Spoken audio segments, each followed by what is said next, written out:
One.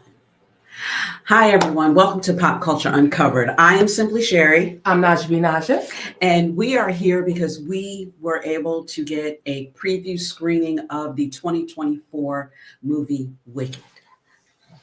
The trailer for this film was released on Super Bowl Sunday back in February. Everybody has been eagerly waiting for 9 months to see this film. And the question now is that everyone wants the answer to is it worth the wait? Fellow Ozians, the Wicked Witch of the West is dead.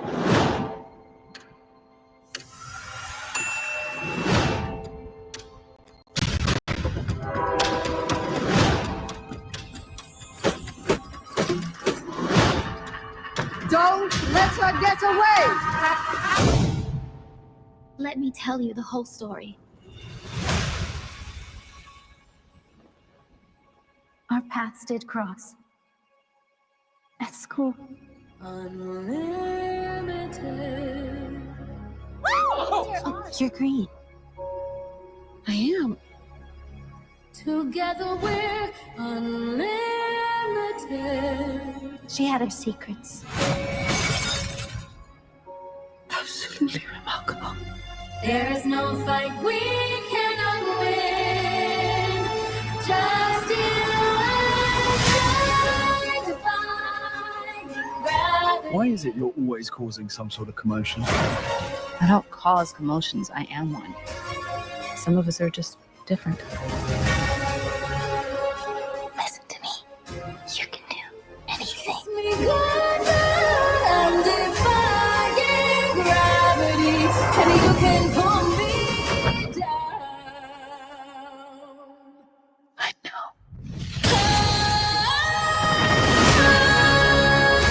All aboard the Emerald City! Just follow the road. Still need you. To me. So if you can't find me to the western sky, Oh,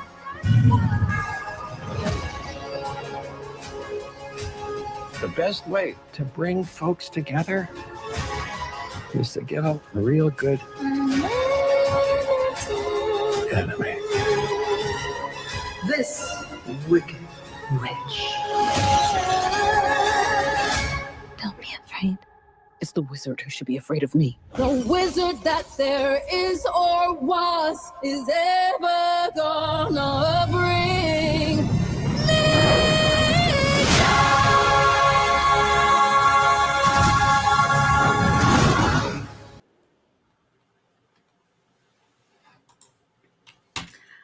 That was the trailer for Wicked.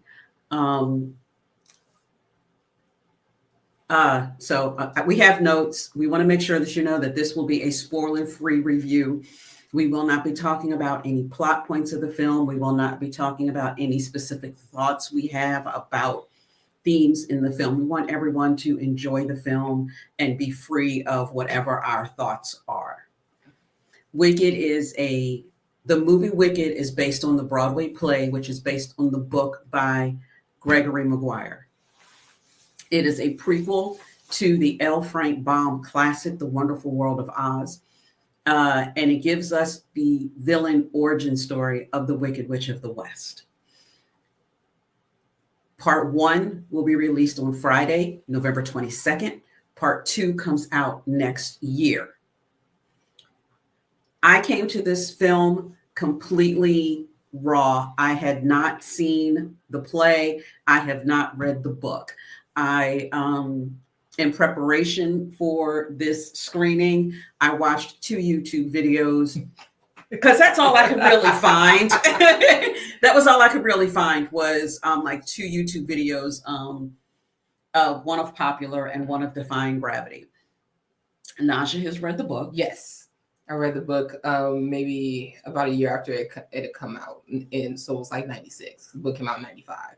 And it's a book. Yes, it is a tome. I think I looked it up earlier today. The book is 406 pages. It is currently sitting on my Kindle, so that will be my reading Yes. over the next couple of days. Yes, and it's a part of a series. So the prequel is not just one book. It is actually 3 series. It's 3 series. So yes, it is a whole thing. And I'm a Broadway head. The thing is, I'll say this. I do love the idea of going to see a musical, but I haven't had the opportunity. And I even just looked up tickets earlier today to go see Wicked, you know, and I've got some time off work coming up. So Yeah. I'm not saying I'm going to sneak to New York and see it, but it could happen. She can't sneak without me. We're going together. The film was directed and partially written by John M. Chu, whose film credits include In the Heights and Crazy Rich Asians. I will say, for the story that is being told, I was surprised that a man directed it. But he did an amazing job. He did an amazing job. So, Najah, let's go with general first impression thoughts on the film Wicked that we saw yesterday. You know, I'm going to keep talking about this till I'm blue in the face as far as the big issue, as far as adaptation, especially when you're dealing with, it's just the history of Broadway musicals being adapted for the screen. And there have been hits and misses depending on who you ask. And I feel that this definitely was probably a hit. Definite hit, because everything that needed to be touched upon from the entire franchise or tone that this is, as far as just the Wonderful Wizard of Oz to Wicked to the actual Wicked musical up until now, I feel like everything was touched in just the right way. And you don't feel like anything was ignored or dismissed or, oh, you missed that was pivotal. None of that you felt. You didn't feel it anywhere. And that's my big takeaway was, oh, we managed to cover we covered a lot of ground. We covered a lot of ground, and I told Najah as we were leaving the filming yesterday that about halfway through, I felt that the film was trying to do too much. Like there were just too many different things going on, and I was concerned that they weren't going to be able to land it. I have to say that I was pleasantly surprised that in everything that it's doing it well. It is doing it well. And that's really all I have to say on that end. Let me give you this note. The runtime of the movie is 2 minutes and 40 seconds. There's supposed to be a 15-minute intermission. I remember seeing it where it broke on the screen, like it went to a black and purpley screen thing. And I think that's where the intermission was supposed to be. We did not get that. So I'm curious, in other screenings, will you get the intermission? The stage play of Wicked is 2 hours and 45 minutes. This film is in 2 parts, so they've done a lot. They're doing a lot. You have to do a lot. Like you said, it's a thick book. It is a very, very thick book. And I know you felt like it was doing too much, but you really, what Gregory Maguire did was create an understanding of Oz as far as the anthropology of this city. Of this fictional city. It is a city where real people live and real people go through things. And stuff happened before Dorothy came in with the house. Yes. There was stuff going on before Dorothy came in with the house. So that's very important. And I'm really happy that this story has been told. Yeah, that was the whole main draw of Wicked's appeal, is the fact of there is this whole other story. Like there is this, it's not just a black and white situation. Gregory really hit on that a lot when he was doing the book, that there is so much more to just, oh, this good and evil thing. How did we get here? And so of course you're like, oh, this is too much. Well, no, all these small nuances, all these small things have to come together because there is so much more to it. There's a whole lot of circumstances that wasn't just brought up when you first saw Wizard of Oz. Correct. So let's discuss the most important part of this entire production, the casting. Yes. Starting with Cynthia Erivo as Elphaba. Yes.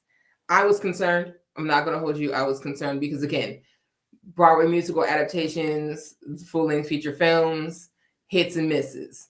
A lot of people, when they're in a hurry to do Broadway musicals, like, that's a particular subculture, and they're real sensitive about their, what they are loving and lauding and following or whatnot. And a lot of times people are in such a hurry to just have big names in your cast and not have anybody that is really about the stage. So that's like a super huge concern. But when you're dealing with Erivo, she has that understanding. She is a classic theater trained actress and singer, so she can handle all the big things that theater brings, that element, and can bring it onto silver screen. And she was absolutely perfect to do that. Of course, everyone had their other concerns as far as, her being a person of color, but technically Elphaba is a person of color. So there's that. All right. Ariana Grande as Glinda, the Good Witch. I know Ariana Grande as a young child actress, as a pop singer. So seeing her in this role was very surprising to me. It was a revelation. She did amazingly well with the material that she had, and what she was doing and how she embodied that role. I really appreciated it. 10 out of 10. Both of those two as the main characters of this film, 10 out of 10, no notes. I don't think anyone expected those two people to be together. Are they strong vocally? Yes. Do you expect them to be together? No. But I think that's also the appeal as far as if you know the storyline, you don't expect these two people to be together. And the chemistry works. It absolutely The chemistry works. And there you had to have great chemistry to make this work. It is important. I think it was just perfect timing. Ariana took this on. I figured if anybody was going to do it, it was going to be her, but she embraced the fact of this offer came and she didn't pass it up. And I'm so glad she didn't pass it up. She knew how important it was. It was like whatever she had going on in the other projects as a pop star, she was like, it can wait. Yeah. It can wait. It can wait. I honestly feel like it affected with her new album, her most recent album. I feel like if she hadn't done this, we probably would have gotten the creative album that we got. I don't think it would have happened. Jonathan Bailey as Fiero, the cad devil may care prince. I love him from Bridgerton. I enjoy his work in Bridgerton. To see him here, I'm going to say in a similar-ish character, but different, was so good. He was always a Broadway baby. Nobody knows that, but he was always a Broadway baby. And he just wouldn't this was his opportunity. Like, yes, Bridgerton is cool, but always been a Broadway baby. Yeah. But one thing that didn't leave was that passionate restraint. Yeah. Yes. That look is everything. Oh yeah. He turns and looks at you. Everybody melts. You just want to melt. Because he gives the look of just give me one sign that you just want me to just unhinge right now. I'm looking for the sign because I'm barely hanging by a thread. Please. Exactly. And that's what they pay him the money for. That's what they pay the money for. Michelle Yeoh as Madame Morrible. Please excuse my pronunciations. Yes. Michelle Yeoh. Yes. Excellent casting. Her, I'm just going to use the word regalness. Yes, she has a regality. That was required for this. Yes. And nailed it. Absolutely. I mean, well-earned Oscar, and I'm is glad to see that she is getting those opportunities that she probably wouldn't have been handed any other way. Right. But you also made a point earlier that this is also something that is so out of her wheelhouse. To see her over there. Yes. Doing this was amazing. I was like, huh? Like when I first saw the cast, I was like, whoa, well, how's that going to work? And so I really want to see like, well, how is that going to work? Because this is like a musical. Yeah.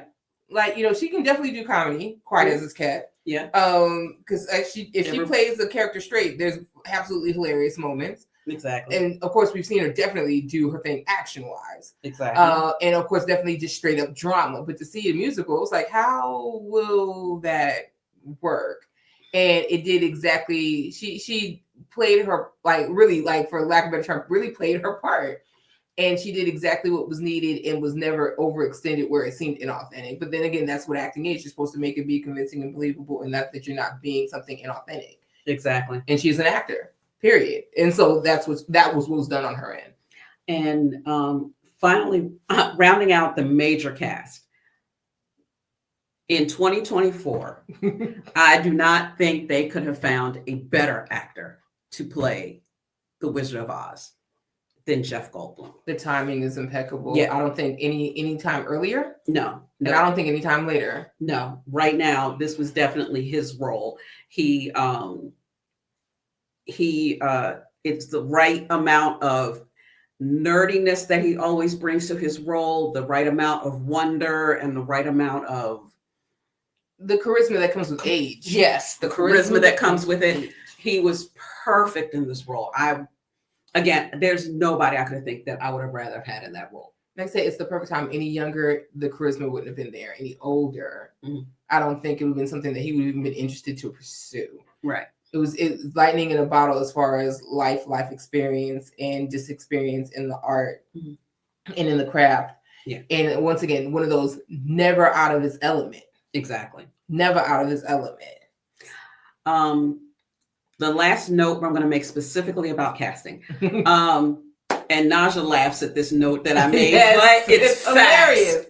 But it is facts. Peter Dinklage does some voice work in this film. Bowen Yang appears in the film. But other than that, there are no gratuitous cameos. And the note I wrote is Lin-Manuel Miranda as a munchkin. Y'all know in the wrong hands, something like that would have happened. Or it would have been, Beyonce as I'm not saying that Beyonce is a bad actress, but I'm just like Beyonce would have played the mother. Are you saying it? No, that's not what I'm saying. Okay. What I'm saying is, okay, go ahead. No, no, because I'm not trying to feel the wrath of the Bayhive. No, I'm a part of it. But what I'm saying is that those type of stunt castings take away from the film a little bit because it would pull you out. I feel that way about Ariana Grande, but the real fact, if you really studied what her body worked, and if you really knew that she was classically trained vocally, had a whistle register, it's like this was not a gratuitous cameo to have her cast as such. Yeah, so there were no random gratuitous cameos, and I really enjoyed that. As a whole, all of it was exactly as a whole, like none of the other supporting characters, I recognized no one, but those 6, I knew exactly who they were. And they embodied their roles, so I wasn't distracted by who they, knowing who they were. Now we're going to get into some of the production, and we're going to start with the most important part because this is a musical. We are going to talk about the vocals. Please. I'm here for it. It's my time to shine. Okay. It's my time to shine. Like, I'm a musical head. And again, Cynthia Erivo is a Broadway baby. It's a stage. That is what she would do. She is like a Denzel Washington. You might see her on a couple of sets of silver screen, and then she'll go right back to the stage like as if nothing has ever happened, and work every day as if she had been on set. Nothing is more or less to her. That is her foundation. And so it was very necessary to have somebody in that space. Of course, again, we're going to be comparing adaptation to, from the musical. The original cast members have aged out. And not by much, to be honest with you, but they've definitely aged out. But they still made sure that they had somebody that had the prowess, the vocal prowess, to be able to handle the score. And, Cynthia Erivo could sing The Wheels on the Bus Go Round and still turn it into, an Oscar-nominated situation. High art. She was high art. Fantastic. My not knowing really about Ariana Grande's voice, I told Najah on the way out, I'm like, is that her singing voice? That is her singing voice. And I was very pleasantly surprised. I had no idea she was a soprano like that because I don't listen to pop music. Yes. But if you really are like a vocal head like myself, as far as not just music head, but as far as a vocal head, as far as understanding the voice as an instrument, she has whistle register, and she is classically vocally trained. That's why she enjoys the time that she is in this pop space, because she knew she always had the range. She always knew she had the range. And acting is great, but it wasn't really giving her the opportunity to do what she needed to do. So when the opportunity came for her to, like, you know, the right producers, the right contract, the right alignment, and she took it and she's been running with it and she's not putting it down. I was glad to see that, you know, yes, she's gotten all the accolades that she could have for this space and time in her career. But let these folks know, like, this isn't just pop situation. I have this other range in these other genres, in these other spaces. I think she did it in anticipation because you age, and even as an artist, you sometimes get tired of the space that you're in. So you're going to be pursuing other genres and spaces. Right. And that was already her before we even knew who she was. And so she's just letting you know, like, I can return to this ever so quickly, so effortlessly. Exactly. Now, we do not know Jeff Goldblum and Michelle Yeoh as people who sing. Yes, that was my concern. I was like, how? Like, as far as how is this going to work in a musical, these two people, and that was one of the big things that, and I complain about this often on again with adaptations. You're putting actors in these musical roles that just so happen to carry a note, but they are not singers. I could list some, I could not list some. We just leave it, but you know, just we got a few. You know, if you know, you know, right? If you know, you know. And I just felt very cheated with the body of work because these are major musical scores that carries that's what you're here for. Not even the story, you're here for the music, and that got played down because there was not a voice strong enough to carry this work. And I was concerned about Jeff and I was concerned about Michelle, but they placed them so well. And the music that they wrote for them supported the fact that they were not singers. Is there more vocal work on the actual body work? Yes, but they did just the right amount of touches. Yes, so that it sounds like, so it feels like they're singing, but they're not. But we just want to applaud the choice. Yes. That was made there to do that, so that they got their numbers in, but they didn't denigrate the musical. Yeah, absolutely. So necessary. It did. They had the other acting to rely on, and their characters, as far as the acting was important, but it wasn't necessarily necessary that they had the kind of roles that relied on them to have that vocal prowess. And while we're talking about vocals, we're going to slide into the sound design. Yes. We saw that in a Dolby theater. Yes. I plan at some point, if I can find it, I think I want to see it in IMAX. Yes. Like, I really want to immerse myself in it. You feel it in your body. But the Dolby theater, you really felt the sound as it moved through the theater. You felt it, and it was glorious. It was beautiful. You heard the birds chirping. You heard plants growing. You heard the plants growing. You heard wings flap, like hit the water. You know, when wings hit the air. Yes. You heard them flap. It was even like little things that were necessary to pull an emotion or pull something out to make you feel, as that's what we're getting ready to get into, how the set design, the sound design, the cinematography, you are in Oz. You're immersed. You are fully immersed, and everybody played their part where, and it seemed to, it blended so seamlessly. It blended so seamlessly. I agree. The set design, there are sets and so it's sets and CGI. Yes. And you saw those together. Practical stunts. Yes. Cynthia did all her own stunts. Yeah. Really? Yeah. Yes. Because she said she felt it was important to the role that she does her own stunts. The whole thing about it is that when it came to like the special effects, you really didn't know. It wasn't blatant. Like, and props to editing, props to film editing, props to sound editing. So necessary. Like I said, even the dancers, like, you had the sound for the movement of their bodies, so they weren't just decoration in the background. Oh, exactly. And you saw the movement. No, you could hear and see And with us being an Adobe theater, you could feel the movement with the sound. So it was all of that kept up and had you in that immersed space. Exactly. And that is definitely the set design, the cinematography, the direction, everything about that gives you that feeling that you are, again, immersed in Oz. That's the best way to explain it. I love costume. Yes. I love clothing. So the costumes. Absolutely fantastic. Absolutely fantastic.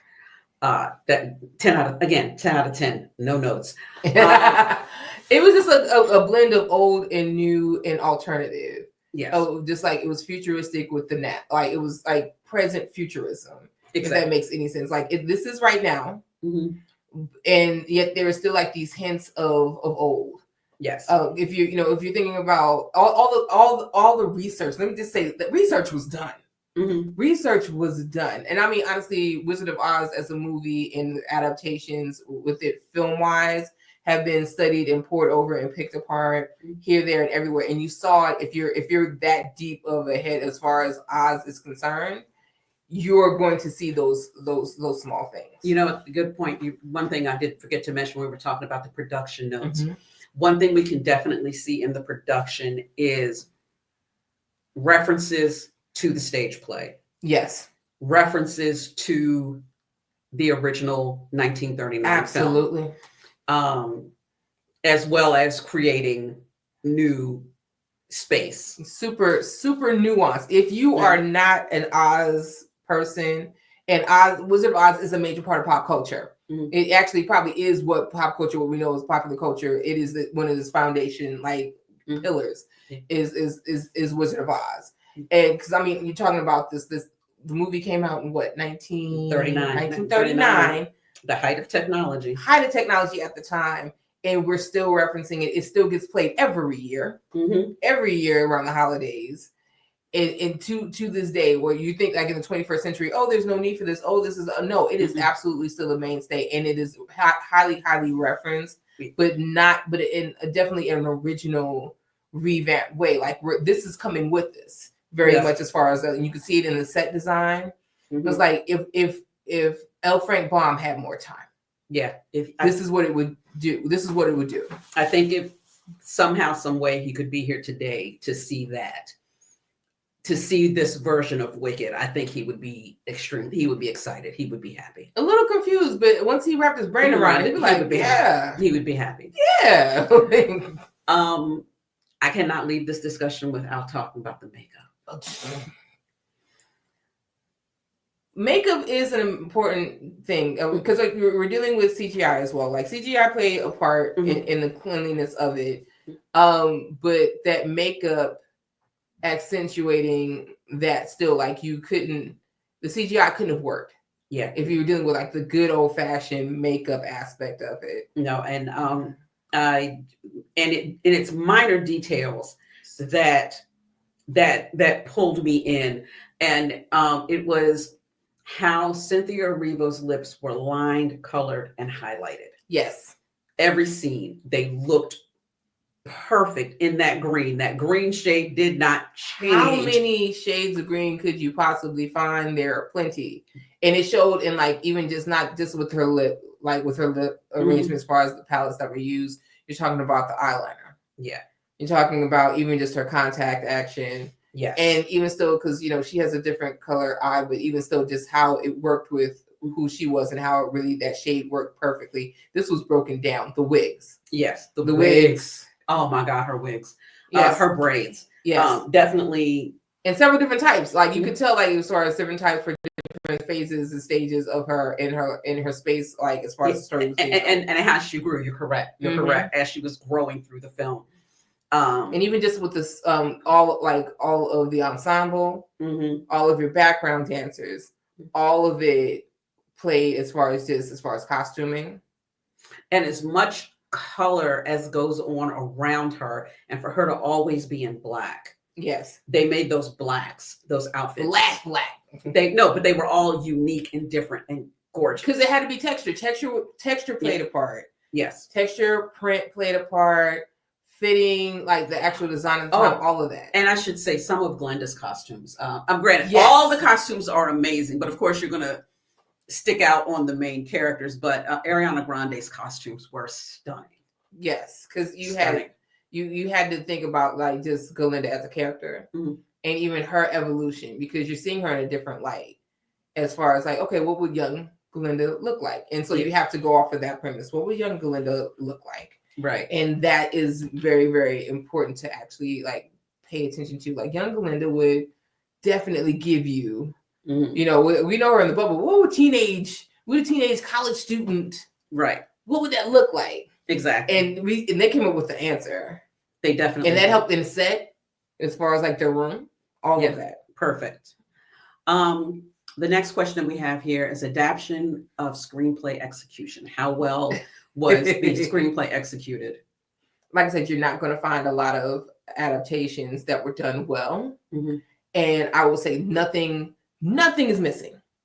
Nothing is missing at all. We've had other Broadway musical motion picture adaptations where stuff was cut heavily that was pivotal, that just, you know, didn't, you know, that just made you feel very much slighted, like, oh man, like this doesn't work. We've had a few disappointments, but it's definitely, you missed nothing. I saw the Color Purple adaptation, the stage play adaptation last year. Very much enjoyed it.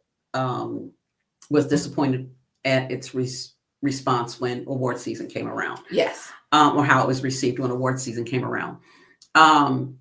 But I have to say, as Broadway adaptations go, I think this is the best one we have seen since Chicago. I don't want to agree, but I have to agree. And I think Chicago's been, what, 20 years now? Yes, about. It's been about 20 years since Chicago. I don't want to agree, but I have to agree. Yeah, I mean, we've had some good ones. I mean, like, I didn't hate Dreamgirls. Like, I didn't hate Dreamgirls. I didn't hate West Side Story. I didn't hate In the Heights. Oh, definitely not. Yeah, no, but I just really just think as a genre of film, I think this is the best one we've seen since Chicago. It was solid. I mean, because really, one thing about it that I feel about adapted screenplays, period, like it's already here for you. It's already here for you. It's really about what couldn't you do on stage that you could do here and still make it make sense and have it fleshed out, and especially in this more cynical age of musicals. Like you could go back, 50 years. I mean, I watch a lot of old films. So like I've seen, Seven Brides for Seven Brothers. I've seen, what's my other favorite one? Gentlemen Prefer Blondes. Yeah. So they do something different to make the music work. But how they made this work as a musical was so different. Yeah, it was about the fact what couldn't we do in a theater, with a couple of hundred, several hundred square feet. Yeah. That we could do with a film. And they took that and everything that could be kept that you could do on a stage, they made sure that they kept it all. Yeah. And they focused on what they couldn't do.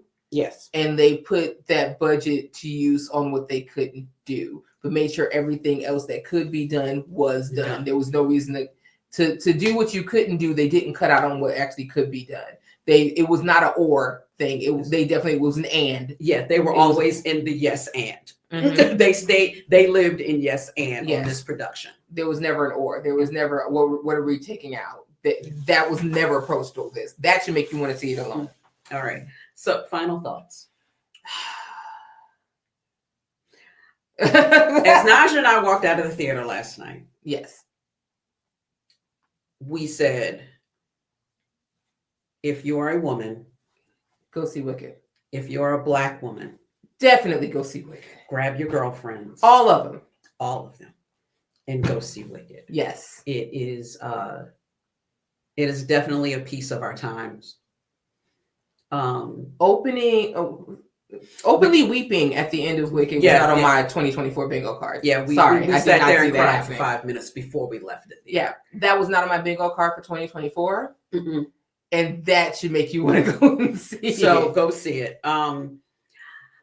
Thank you for taking the opportunity to listen to us. We do know once you see the film, you're going to come back and you're going to comment like, wait a minute, we need to have a conversation. And we will. We will.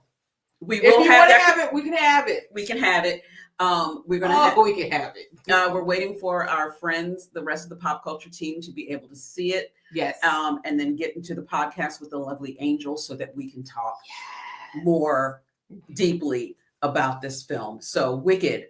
There are tickets for Thursday night at some theaters, but it premieres on Friday.